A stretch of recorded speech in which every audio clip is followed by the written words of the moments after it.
The Rachel Maddow Show's own Kent Jones is somewhere that's nowhere near as dangerous as where Richard just was tonight. Kent Jones is in Texas, but he is on assignment there for us. We dispatched Kent to Fort Worth to see what he could learn from the folks who attended the Get Motivated seminar in Fort Worth today that starred former President George W. Bush. Kent Jones joins us live from Texas in just a moment. But first, one more thing about life during wartime. In addition to the horrendous headlines from Afghanistan in the past 24 hours, America's other war has just made the front pages for the first time in months. Two synchronized suicide car bombs killed at least 155 people and wounded more than 500 people in central Baghdad yesterday. It was Baghdad's deadliest attack in more than 2 years. The bombs went off outside the Ministry of Justice and the Ministry of Public Works, as well as the provincial council offices for Baghdad.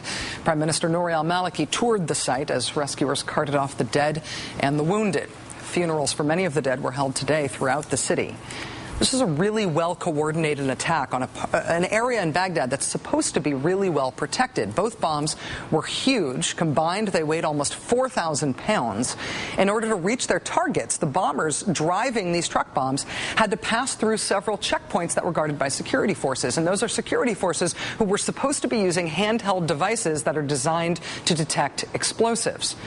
Brian Katulis, who's a senior fellow at the Center for American Progress and an all-around Iraq expert, told our producers today, quote, "You don't want to do this kind of attack without having someone on the inside. It implies infiltration of the government. If there is an objective, it is to send a message to whoever is in power that not everyone recognizes them as being in charge."